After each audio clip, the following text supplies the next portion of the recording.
सर्वप्रथम भगवान तथागत बुद्ध के चरणों में नमन करते हुए परम पूज्य बहुत सत्तो बाबा साहेब भीमराव अंबेडकर को नमन करते हुए बहुजन समाज में जन्मे समस्त संत गुरु महापुरुष चंद्रगुप्त मौर्य, सम्राट अशोक महान, पेरियार ललई सिंह यादव, रामा स्वामी नायकर, छत्रपति साहूजी महाराज ज्योतिबा फूले, माता सावित्रीबाई फूले, संत कबीर, संत गाड़िए, संत गुरु रविदास, महाराजा छीतापासी, लाखन पासी व बहन मुदा देवी के चरणों में नमन करते हुए माता महामाया, माता भीमाबाई, माता रमाबाई के चरणों में नमन करते हुए पूज्य गुरु कवि आर्यल बौद्ध जी को नमन करते हुए और दूर दराज से चलकर आए हुए उपस्थित सभी श्रोता धम बंधु, माताएं, बहनें सभी को नमो बुद्धाय जय भीम करते हुए आइए सर्वप्रथम भगवान तथागत बुद्ध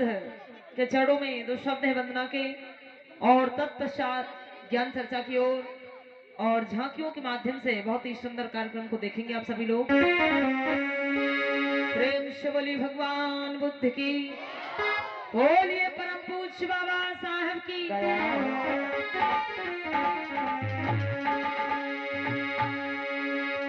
कि वो करुणा के अवतार महामाया के छिया, वो करुणा के अवतार महामाया के छिया,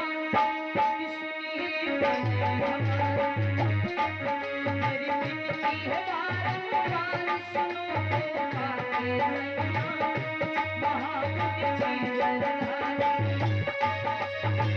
महामुनि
प्रेम से बोलिए भगवान बुद्ध की, बोलिए परम पूज्य बाबा साहेब की। बस माताओं बहनों इतने जयकारा। रोटी वोटी खा के नहीं आई हो आज का?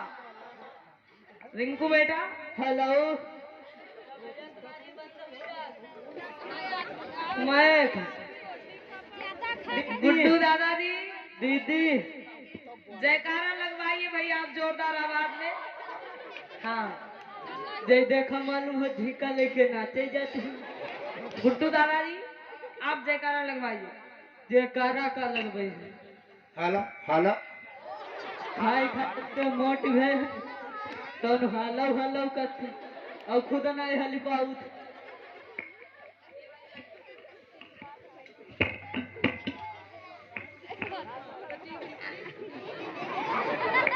इन्हें टीबी की बीमारी बन गई। दादा जयकारा लगवाइए। टीवी ने बीसीआर देखिए हो? गुड्डू दादाजी आ रही थी। अरे जयकारा लगवाओ। इनका पहले बीसीपी दिखाई दिखा देखी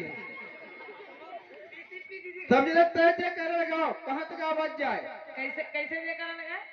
तेज जोर हाँ मतलब आवाज चली जाए बेनीगंज तक का। बुढ़ाई गए जवान लागत। हाँ बोलिए बोलिए। बोलो दादा हो रहे हो चाहे ठीक है और तुम मोहम्मद तेज बोले हो। बुद्ध भगवान के बाबा साहब के अशोक सम्राट के भीमा मैया के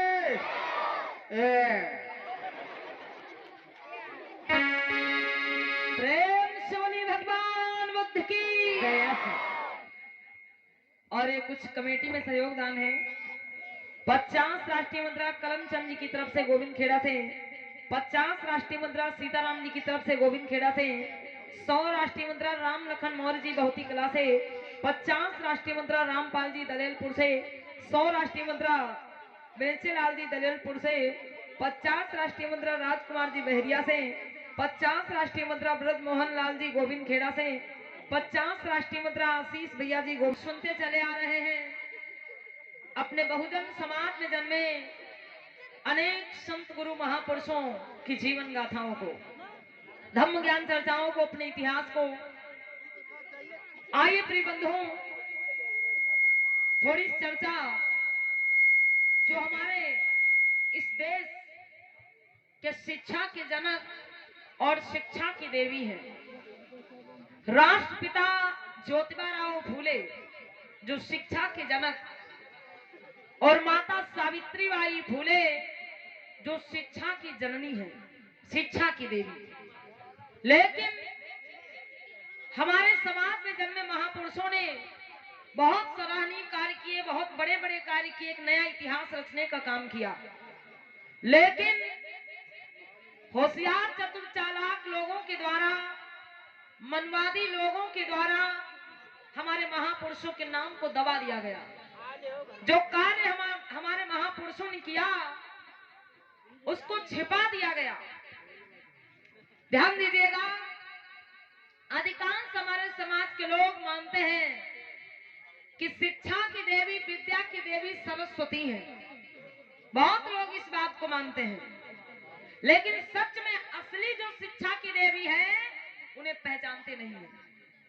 असली शिक्षा की देवी, ज्ञान की देवी अगर कोई है तो माता सावित्रीबाई फूले हैं। कौन है माताओं बहनों, कौन है?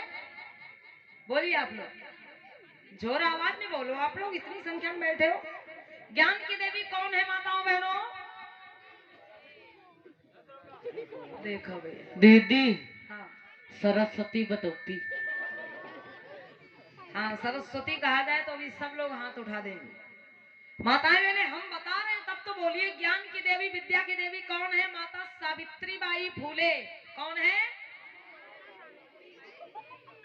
ले बताए कब रही, हंस ज्यादा रही। कोई हंसने वाली बात है अम्मा बहने? ध्यान से सुनिएगा, थोड़ी चर्चा सुना रहे हैं माताएं बहने, बड़ी ध्यान से सुनना आप लोग।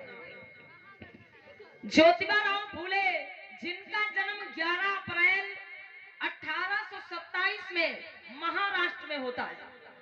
इनके पिता का नाम था गोविंदराव और माता का नाम था चिमनाबाई। राष्ट्रपिता ज्योतिबा फूले ने क्रांति कहां से प्रारंभ की, कहां से इनके मन में इच्छा जागृत हुई कि हमारे समाज का शोषण इसीलिए हो रहा है क्योंकि हमारा समाज पढ़ा लिखा नहीं है। एक बार की बात है, ज्योतिबा राव फूले अपने मित्र की बारात में गए हुए थे और जो उनका मित्र था वो ब्राह्मण समाज का था। ज्योतिबा राव फूले बचपन में एक मराठी स्कूल में पढ़ने के लिए जाते थे। ध्यान दीजिएगा, पढ़ने लिखने का अधिकार तो नहीं था, लेकिन जो संघर्षित लोग होते थे वो दुख तकलीफें झेल कर थोड़ा बहुत पढ़ जाते थे। जैसे बाबा साहब ने पढ़ाई की थी, उसी प्रकार ज्योतिबा राव फूले ने भी पढ़ाई की, दुख तकलीफें झेल करके। तो ध्यान दीजिएगा, ज्योतिबा राव फूले जब बचपन में मराठी स्कूल में पढ़ने जाते हैं तो एक ब्राह्मण समाज का बालक, जिससे उनकी मित्रता हो जाती है, दोस्ती हो जाती है। दरोगा जी क्या कर रहे हो? गुड्डू दादा, इधर गोला जी को समझाओ। दीदी हाँ ये भैया है जान, हाँ, ये भैया मना करते तो भैया पर ए बतो चलाओ भैया का छमुनिया पर समझाते। अरे नहीं, बच्चे सब सीधे साधे हैं। आप लोग शोर मत मचाइएगा भैया, ध्यान से सुनिए। आप लोग हल्ला नहीं मचाना। दरोगा जी आप शांत रहो, क्योंकि शोर कोई दूसरा मचाता पकड़ के दूसरे को ले जाते हो, हम देखते हैं, हम देख भी नहीं पाते। जो हल्ला मचाता वो बैठे रहता और जो बेचारा शांत बैठा उसको कान पकड़ के पीछे लिए चले जाते हैं। ऐसा करते हैं। ध्यान से सुनिएगा आप लोग कि ज्योतिबा राव फूले जब मराठी स्कूल में पढ़ने जाते थे तो एक ब्राह्मण समाज का लड़का था जिससे उनकी मित्रता हो जाती, दोस्ती हो जाती।